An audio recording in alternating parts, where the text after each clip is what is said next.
Hello दोस्तों 24 exam one में आपका स्वागत है। दोस्तों हम लोग परमाणु संरचना और सिद्धांत से लगभग 150 क्वेश्चनों को हल करेंगे जो आने वाले एग्जाम के लिए बहुत ही मोस्ट इम्पोर्टेंट होंगे।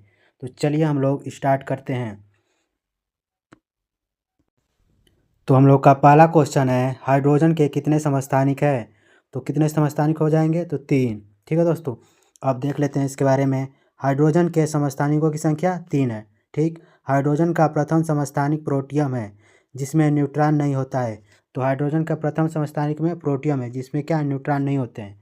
तो हाइड्रोजन के 3 समस्थानिक कौन कौन से हैं? तो प्रोटियम है, ड्यूटेरियम है और ट्रेटियम है। ठीक है दोस्तों, ड्यूटेरियम हाइड्रोजन का वह समस्थानिक है जो भारी जल का निर्माण करता है, यानी D2O का अणु भार 20 होता है। तो D2O का अणु भार क्या है? 20 होता है, जो क्या है मोस्ट इंपॉर्टेंट है दोस्तों आने वाले एग्जाम के लिए।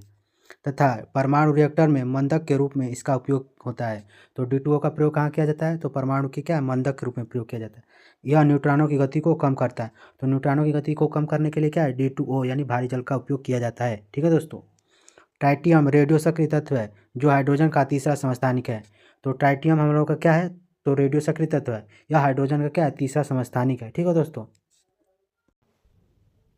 अब हम लोग दूसरा क्वेश्चन देखते हैं। दो विलयनों को कब आइसोटोनिक कहा जाता है? तो कब आइसोटोनिक कहा जाता है? तो ऑप्शन हो जाएगा ए, उनका परासरण दाब समान हो। तो दो विलयनों को जब उनका परासरण दाब समान हो तो उन्हें आइसोटोनिक कहा जाता है। अब देख लेते हैं और कुछ। जब नींबू के रस को बेकिंग सोडा में मिलाया जाता है तो अब तीव्र अभिक्रिया के साथ बुलबुलों के रूप में CO2 गैस उत्पन्न होती है। तो नींबू के रस को बेकिंग सोडा में मिलाया जाता है तो क्या बुलबुलों के रूप में क्या है? CO2 गैस उत्पन्न होती है। ठीक है दोस्तों, जब क्षारक को अम्लीय विलयन में मिलाया जाता है तो विलयन का pH मान क्या है? बढ़ जाता है। तो क्षारक को अम्लीय विलयन में मिलाया जाता है तो विलयन का pH मान क्या है? बढ़ जाता है। अम्ल के क्षारीय विलयन में मिलाने पर विलयन का pH मान घट जाता है। तो अम्ल के क्षारीय विलयन में मिलाने पर विलयन का pH मान क्या है? घट जाता है। ठीक है दोस्तों, अब हम लोग तीसरा क्वेश्चन देखते हैं। किसी तत्व की परमाणु संख्या निम्नलिखित की संख्या के बराबर होती है।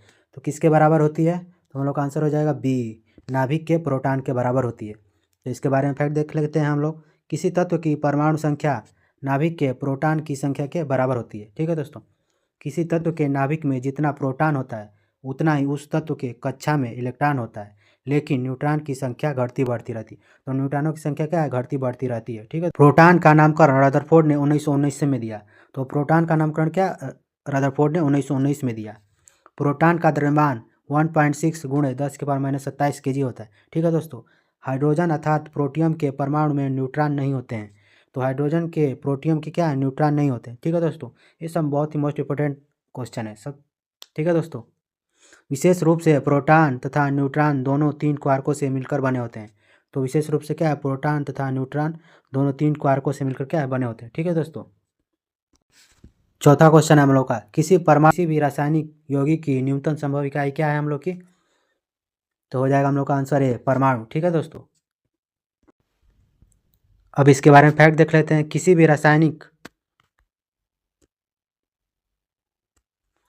भी रासायनिक यौगिक की न्यूनतम संभव इकाई क्या है? परमाणु है। ठीक है दोस्तों, किसी पदार्थ का वह सूक्ष्म कण जो स्वतंत्र अवस्था में नहीं पाया जाता है किंतु रासायनिक अभिक्रिया में भाग लेता है परमाणु कहलाता है।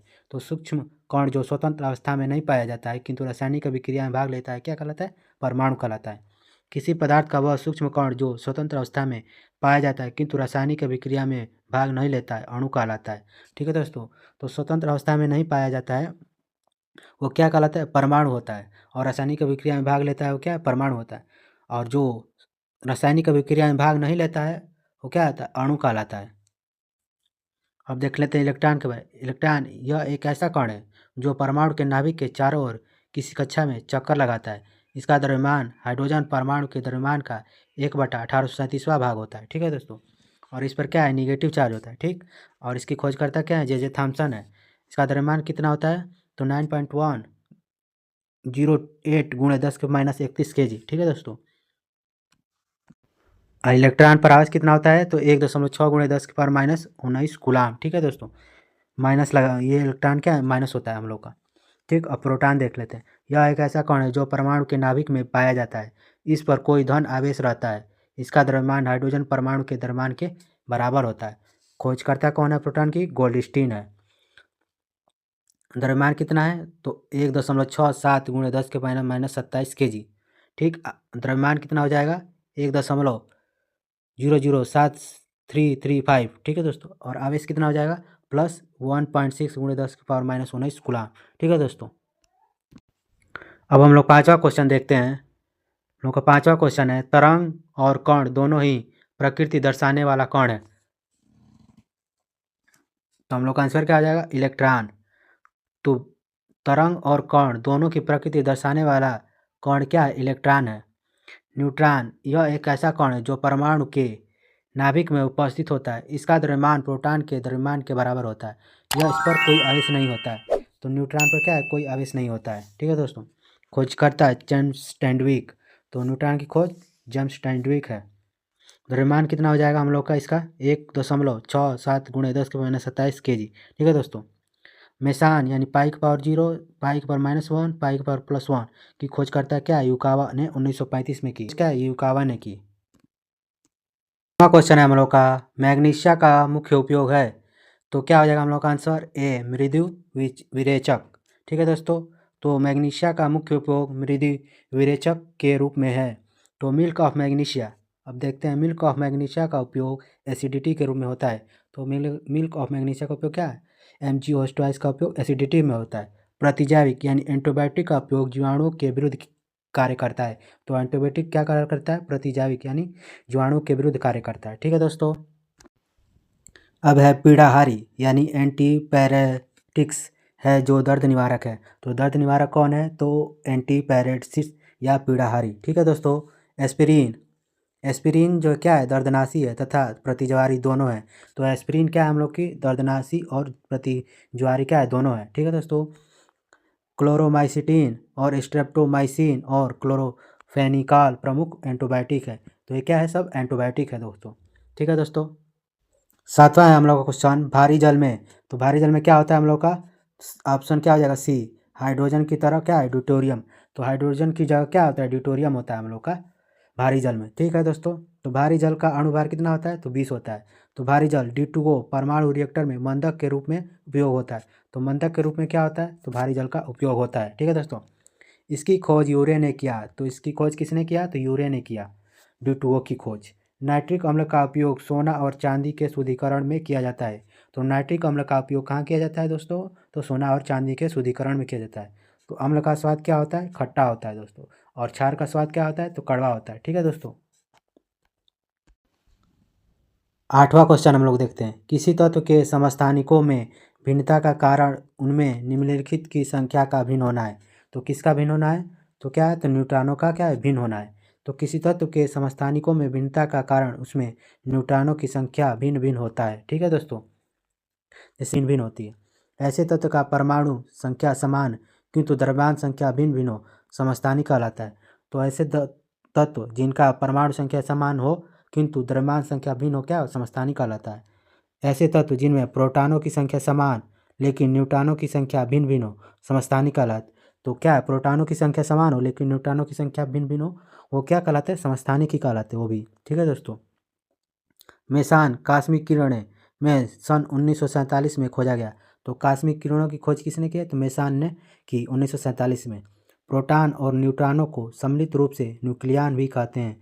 तो प्रोटॉनों और न्यूट्रॉनों को सम्मिलित रूप से हम लोग क्या कहते हैं तो न्यूक्लियन कहते हैं। ठीक है दोस्तों, नौवां क्वेश्चन है हम लोग का, अपवर्जन शब्द निम्नलिखित वैज्ञानिक द्वारा प्रतिपादित सिद्धांत से संबंध है।